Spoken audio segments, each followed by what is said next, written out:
Wait, what? Hey guys, it's Brian. Just got word from Absolute Mugsy and from Kev as well that apparently there's been a secret file that we found in the Buds Cafe database. Apparently, we found the file. It's called Episode 17. We're doing Absolute Flash today on the Buds Cafe.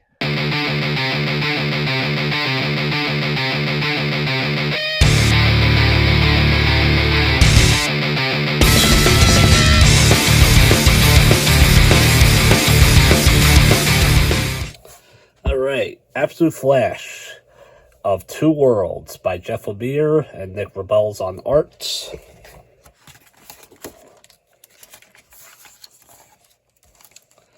So obviously, yeah, when the Absolute Universe was coming out and being announced, at first, like, the first line was just, like, the Trinity, so we got that, and then once they announced the next line, and one of them being Absolute Flash, you know me, of course, I was super excited for this.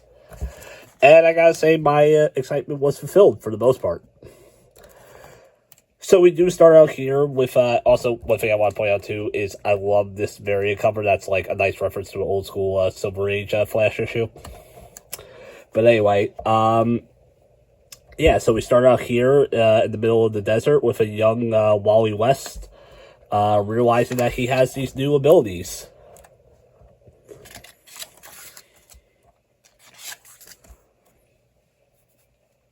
And we all come back 2 days ago. 2 days ago, when Wally West is on the run, walking by himself, figuring out what's going on. Basically, how we start here is he's actually a military brat who is on a what's the word I'm looking for? On a military base. On the military base, his father, Wally West, who is a scientist, was assigned to be part of this base, so Wally has to come along for the ride. And he actually ends up, at one point, breaking a curfew, and at one point he's going to a restricted area. These soldiers stop him, but he's actually saved by another fellow scientist named Barry Allen. And Barry gets to show Wally exactly what they've been working on here, specifically the Project Olympus. Project Olympus is a big science facility where they are discovering different types of things, experimenting on certain stuff, particularly with gorillas and monkeys.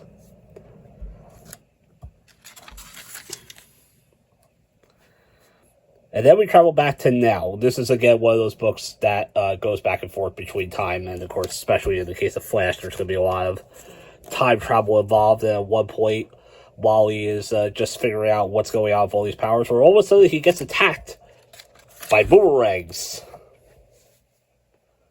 And we get to see the absolute rogues. We have Trickster, Golden Glider, Captain Cold, and Captain Boomerang.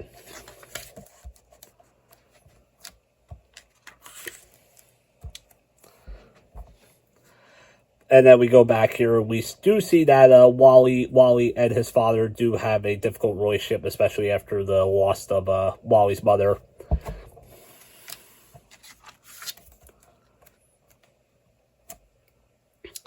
At one point, after getting into an argument with his father, he ends up going to the lab to try and find Barry, because he kind of has more of a connection with Barry. And he gets freaked out by this one monkey. And he walks in and he sees Barry performing some kind of experiment. Barry tells Wally to run. And then we go back to the present.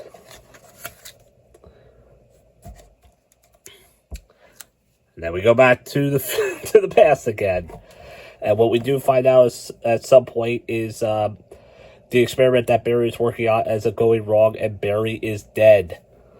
And Wally blames himself. But from this experiment, Wally is able to gain powers. Certain speedster powers.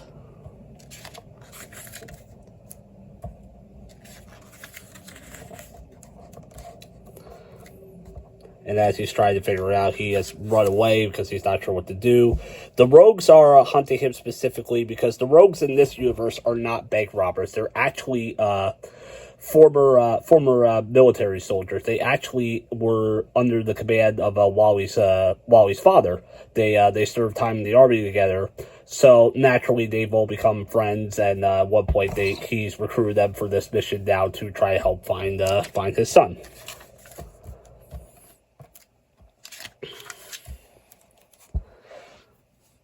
But more specifically, someone else wants Wally back ever since he got these powers, which we will find out. Find out who that is. But yeah, I do love the art, and I gotta say, I really do like what they do here differently with Flash. I mean, the thing that I like about it is that, like, it's kind of more in the middle as far as, like, the absolute books go for me. It's, like, I don't think it's as mind-blowing as Superman is, but I also feel like it doesn't stray too far like I think Batman does, and we'll get to Batman. I feel like this book kind of has a nice blend of it's different, but it still feels like Flash. I like this here too at one point because one of the things that Wally gets with these abilities from the experiment is he gets these abilities, and he can, as he goes through with his speed, he can actually see through different timelines, and two timelines in particular that he sees is one where he's a hero, and another where he's a possible monster. The Flash in two worlds.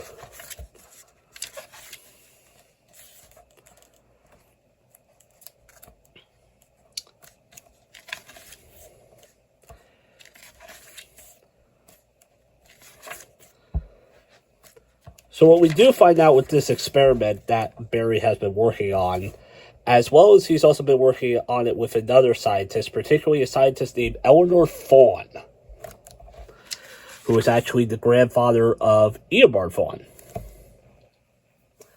And we'll find out more about that in a bit.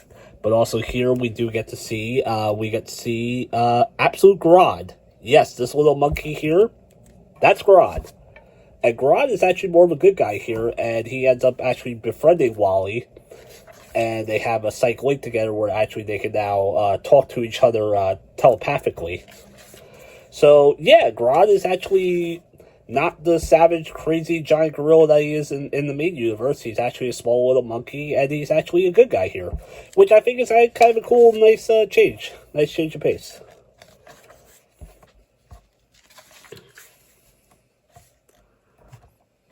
Also, we get Wally's Absolute Flash costume here.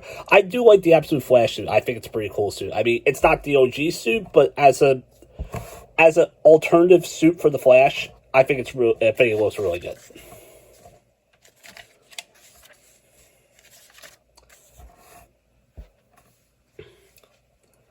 So as Wally continues to run away after his guilt about killing Barry and not wanting to deal with his father and trying to run away from the rogues, he ends up at one point, going to a shelter, or a mission specifically, the Deepening mission. Yes, he ends up meeting Ralph Deepening, which again I think is another nice reference to Flash lore to have the Absolute Law Game Man debut in the Flash book. And one other person that he ends up meeting in this mission is he meets a young Linda Park.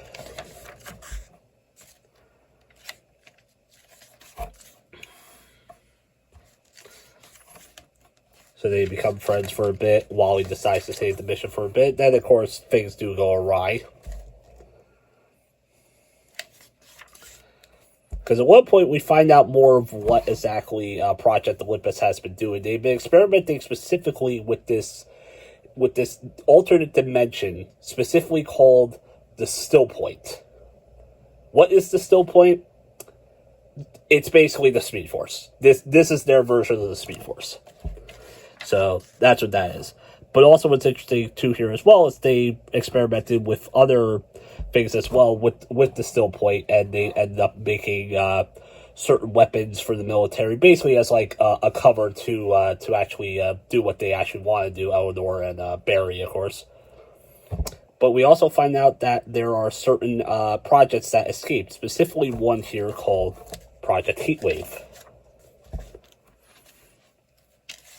And we see the absolute Heatwave.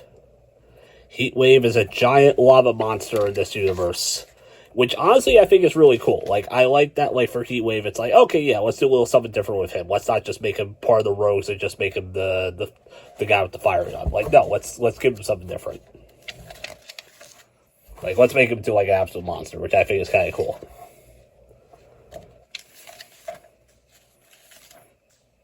At one point, Heatwave does end up attacking the mission, and this is where Wally decides, you know what? I mean, it's up to me. I got these powers. I gotta take this creature down.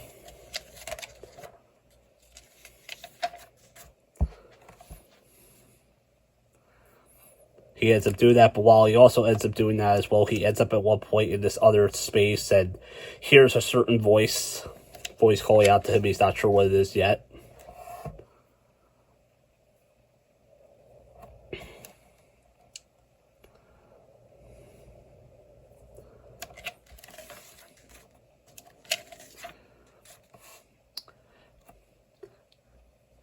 But yeah, Project Olympus, this is, of course, their version of Iron Heights. So, what we actually find out later on is Rudy finds out that he's been conned in all this. Rudy and the rogues as well, to an extent. Eleanor is not exactly on the good side here, as you would expect. A fawn would not be on the good side. Basically, Eleanor and Barry at one point were trying to experiment more with the still point and try to see if they could access it more. But of course, they needed more funding, so they needed military funding. So they decided that to do that, to get more to get more funding, as well as to cover their tracks experimenting with this alternate dimension, they brought the military in and decided, well, hey, for you guys, we'll say, oh yeah, we're experimenting, we're making super soldiers, and we're gonna give you like these like weapons. So basically, this is how the rogues are made. So we actually do get this issue where we actually get to see how the rogues are to be. Nice flashback issue of how they get recruited.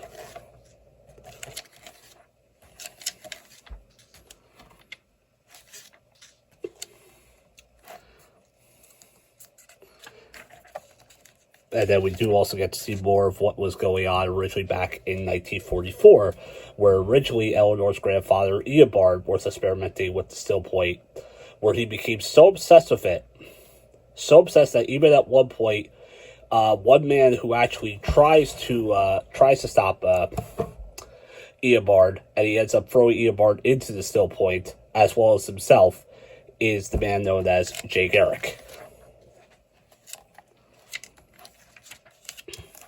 And now Eleanor is basically continuing her grandfather's pursuit. And Barry as well. Barry does become a little more obsessed with this as well. But more specifically, what they want is, now that they know that Wally's been exposed to some of the still points abilities, they want Wally. Eleanor and the rogues are after Wally. And Rudy finds out. And now he's pissed that he wants to get his son back. And that leads us into Volume 2. Alright, so this is Volume 2, the Still Point, where we get to explore more of what exactly the Still Point is. It's basically the Speed Force.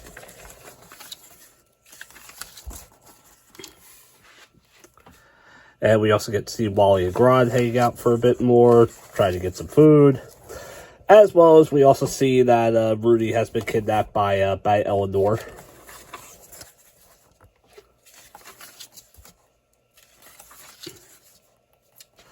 Wally, of course, ends up in jail by trying to steal some food, and the rogues actually help break him out. But more specifically, what the rogues want is, the rogues kind of find out what's been going on with, like, what exactly Project Olympus has been about, what Eleanor's been doing, and they really don't want to work for her anymore, nor do they want to exactly bring Wally in, so they decide to recruit Wally as a rogue.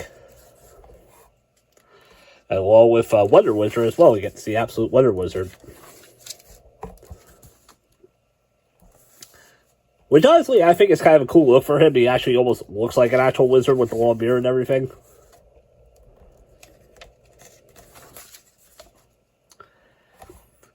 And then also here we do get, we actually get an issue that focuses on Barry's backstory and how exactly he got involved in Project Olympus and how he met with Eleanor Fawn.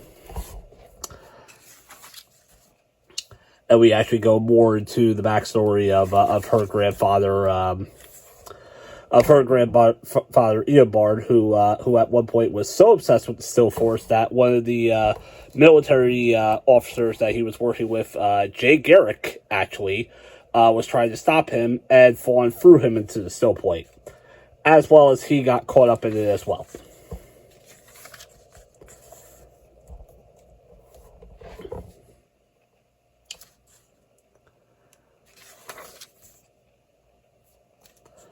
One thing that happens here too is we do get to see Wally and Barry hang out a bit, and we do find out that Barry was actually trying to get some intel from Wally, though of course while he was trying to get intel, he eventually did decide to befriend Wally a bit, while Eleanor was more about like, no, like, we gotta use this kid.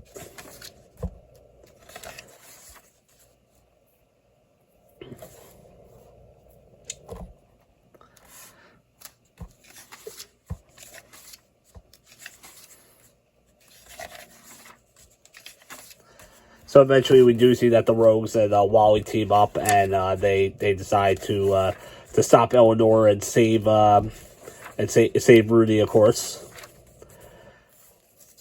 However, we do find out that not all the Rogues are exactly on the same page here. Trickster is actually still on the same page with Eleanor. He's still working. He's still working for her.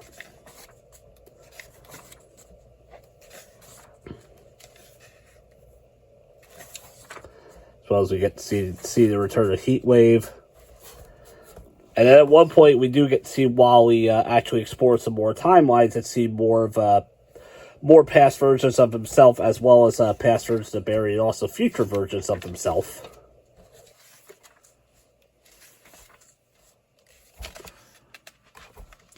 You get to see Wally take out Trickster in a pretty fun fight.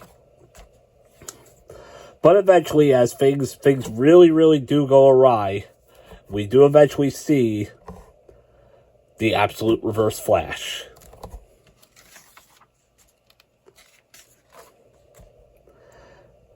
Who throws Wally to the Still Point, and in this issue we get to see what exactly the Still Point is, how different it is. Like, specifically, we get to see Barry's spirit show up there, and see him teaming up with other scientists from other different planets and other different dimensions that have all been trying to figure out the Still Point as well.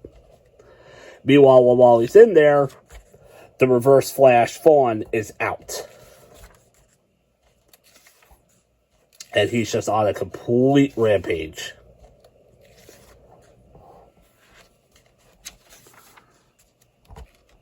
The Rogues are trying to take him out. Of course, there's only so much they can do. Eventually, Trickster is able to hack some of the panels and is actually able to get Wally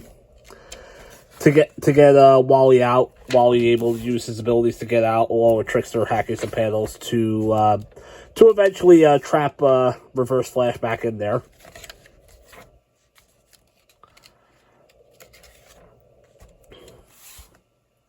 And eventually, things do end where Wally is able to stop Reverse Flash, put him back in the Still Point. However, as he does go back into the Still Point, another person goes with him, unfortunately. Rudy ends up going with him, making sure to protect Wally. Wally making sure that Fawn goes back in there. And this is basically where the first year of the book ends. Where Wally is now determined to find his father. He ends up going back to the shelter. As well as we also get a tease here where Grodd ends up meeting his father.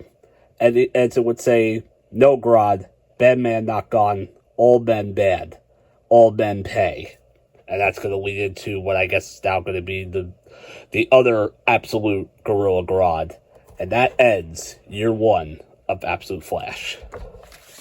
So overall, yeah, I really, really do like this book. I really like what the Absolute Universe is doing with Flash. Like I said, it's kind of more, as far as the Absolute books go, it's not the worst, but I don't think it's the best either. It's not Superman or Wonder Woman, but it's still like pretty good. To me, it's basically like it is Flash, but like it's different, but it's not like completely different. But overall, I still enjoy it. I like what it does here, and also probably the most unique thing I like about it is I like that like we have a young protagonist in the Absolute Universe with Wally being so young. But yeah, overall, guys, definitely check it out. Jeff Lemire did a great job, as well as Nick Robbins on the art. Definitely give it a shot, guys. And of course, like, subscribe to the Ombuds Cafe. Talk to you guys later. If you're looking for great deals on collected edition comics or manga, we recommend shopping at panelboundcomics.com. They offer free shipping on orders over $30, plus bundled discounts to help you save even more. And if you're shopping from Europe or the UK, comicsbugle.com offers free EU shipping and a rewards program for regular buyers. Don't forget to use our discount codes at checkout.